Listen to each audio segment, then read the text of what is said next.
Bismillahirrahmanirrahim. Assalamualaikum warahmatullahi wabarakatuh.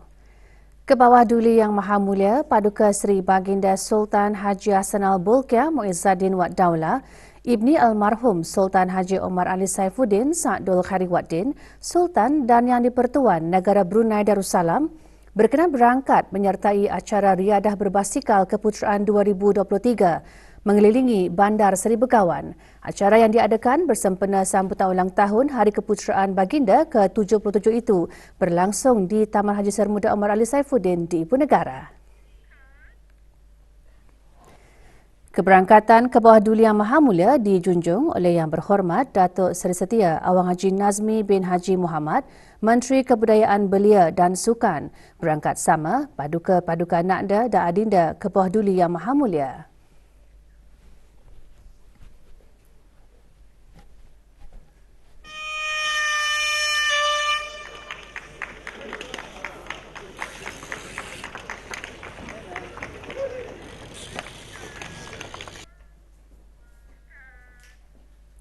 Laporan penuh keberangkatan ke bawah Duli Yang Maha Mulia Paduka Seri Baginda Sultan dan Yang di-Pertuan Negara Brunei Darussalam ke acara riadah berbasikal keputeraan 2023 akan dapat diikuti dalam berita perdana malam ini.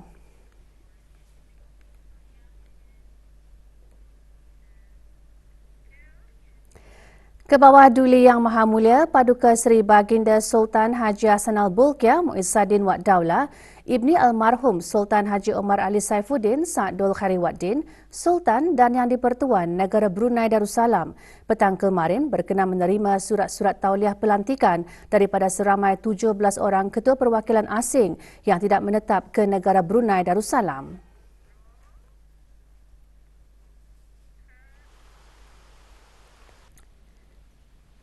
Baginda mula-mula berkenan menerima surat-surat tauliah pelantikan daripada Tuanan Terutama Peter Dimitrov Andonov, Duta Besar Istimewa dan Mutlak Republik Bulgaria. Tuanan Terutama Ivan Vladimir Starkevic, Duta Besar Istimewa dan Mutlak Republik Croatia. Tuanan Terutama Georgios Dokoritis, Duta Besar Istimewa dan Mutlak Republik Hellenic Greece. Tuanan Terutama Sami Rafael Leno, Duta Besar Istimewa dan Mutlak Republik Finland.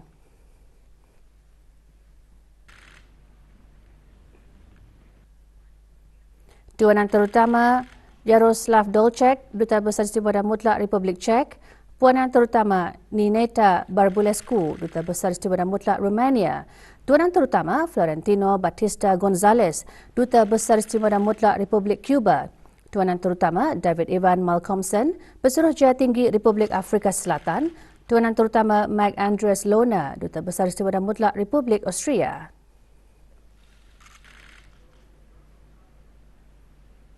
Tuanan Terutama Abdoulaye Baro, Duta Besar Istimewa dan Mutlak Republik Senegal. Tuanan Terutama Herman Piol Diamonds, Pesuruhjaya Tinggi Republik Namibia. Tuanan Terutama Santiago Javier Chavez Pareja, Duta Besar Istimewa dan Mutlak Republik Ecuador.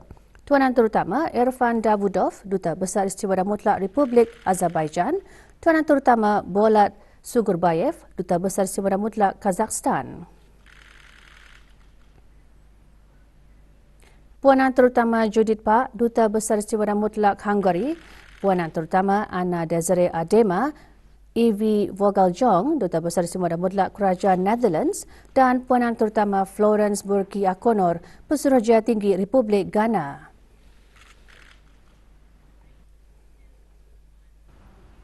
Selepas majlis tersebut, ke bawah Duli Yang Maha Mulia kemudian berkenan menerima menghadap ketua-ketua perwakilan asing yang tidak menetap ke negara Brunei Darussalam yang baharu. Juga hadir Yang Berhormat Datuk Seri Setia Awang Haji Erwan bin Datuk Pekermajaya Haji Muhammad Yusof, Menteri Hal Luar Negeri kedua. Majlis menghadap berlangsung di Istana Nurul Iman.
Berikut kita saksikan sorotan detik-detik penting Ketua Duli Yang Maha Mulia berkenan menerima surat-surat tauliah pelantikan daripada Ketua Perwakilan Asing yang tidak menetap ke negara ini.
Duli Yang Teramat Mulia Paduka Seri Pengiran Muda Mahkota Pengiran Muda Dr. Haji Al-Muhtadi Billah Ibni Ketua Duli Yang Maha Mulia Paduka Seri Baginda Sultan Haji Hassanal Bolkiah Muizzaddin Wad Daulah, Menteri Kanan di Jabatan Perdana Menteri bersabda menyeru kepada para graduan dan pelajar termasuk lepasan Institut Tahfiz Al-Quran Sultan Haji Hassanal Bolkiah untuk sentiasa memelihara hafazan Al-Quran dan menghayati apa jua isi kandungannya yang berbentuk pengajaran dan teladan seperti mana hasrat Ketua Duli Yang Maha Mulia Paduka Seri Baginda Sultan dan Yang di-Pertuan Negara Brunei Darussalam, iaitu pembinaan iman yang kukuh menjurus kepada melahirkan masyarakat yang beriman dan bertakwa. Duli Yang Teramat Mulia bersabda pada Majlis Haflut Takharuj Institut Tahfiz Al-Quran Sultan Haji Hassanal Bolkiah kali ke-11 kemarin. Majlis berlangsung di Pusat Persidangan Antarabangsa Berakas. Berangkat sama Duli Yang Teramat Mulia Paduka Seri Pengiran Muda Abdul Malik, Ibni Ketua Duli Yang Maha Mulia Paduka Seri Baginda Sultan Haji Hassanal Bolkiah Muizzaddin Wad Daulah.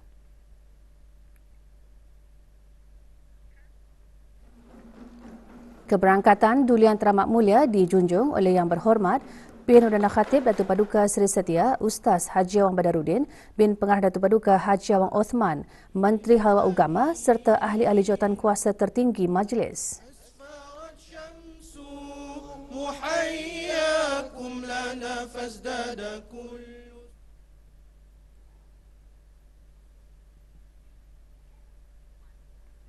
Bacaan ayat-ayat suci Al-Quran Surah Asy-Syams diperdengarkan oleh Awang Fuad Hilmi bin Razali, manakala intisari ayat dibacakan oleh Awang Muhammad Nur Nasrullah bin Abdullah Abdul Razak. Dapat menggunakan potensi positifnya ke arah kebaikan yang bermanfaat. Dalam sembah alu-aluan, Menteri Halwa Ugama menyembahkan Haflut Takharuj Institut Tahfiz Al-Quran Sultan Haji Hassanal Bolkiah ke-11 adalah juga sempena 30 tahun penubuhan institut berkenaan.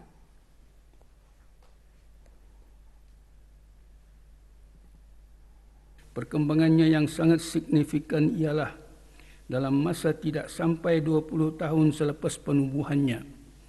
Ia telah meningkatkan taraf pengajiannya ke tahap pengajian diploma tertinggi HND dengan memperkenalkan program diploma aliyah qiraat. Dalam sabda, Duli Yang Teramat Mulia menggariskan inisiatif tertentu yang menjurus kepada usaha-usaha berkolaborasi bagi memperkasakan pengajian Al-Quran melalui media sosial akan dapat menarik minat setiap peringkat umur.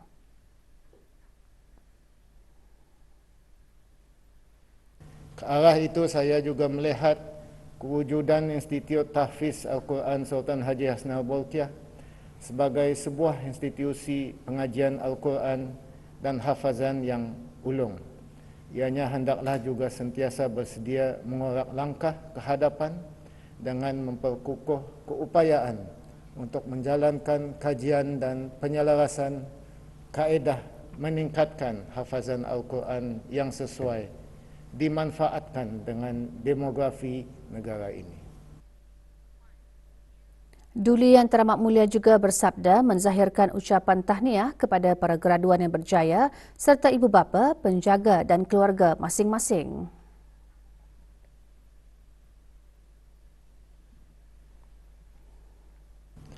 Sebagai aset penting yang menjadi penggerak kepada pelaksanaan berbagai rancangan dan agenda pembangunan negara, para graduan ditekankan untuk sentiasa menerapkan nilai-nilai murni sesuai dengan sahsiah Hamalatul Quran.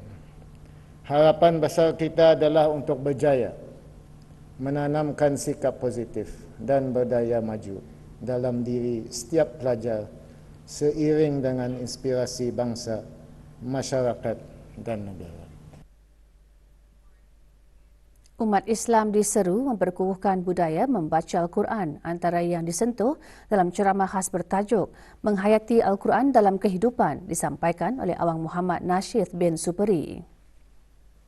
Dia apabila kita ini sentiasa membaca Al-Quran dan berusaha untuk mentadabbur ayat-ayat Al-Quran walaupun sehari satu ayat, lambat laun ianya akan menjadi satu amalan ataupun kebiasaan kita ini seharian.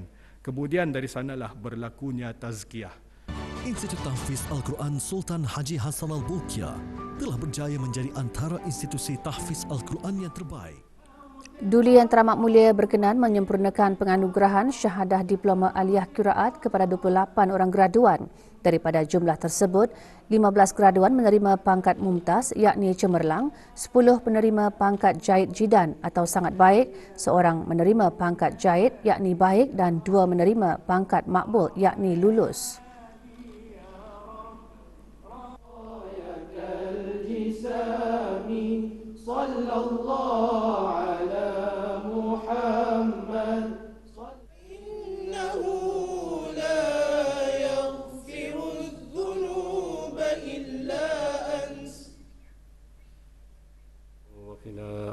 Doa selamat dibacakan oleh Yang Berhormat Pimpinan Rangkaian Paduka Seri Utama Datuk Paduka Seri Setia Haji Awang Salim bin Haji Besar. Wassalamun ala mursalin walhamdulillahirabbil alamin. Institut Tahfiz Al-Quran Sultan Haji Hassanal Bolkiah telah melahirkan lebih 600 orang pelajar khatam hafazan 30 juz Al-Quran.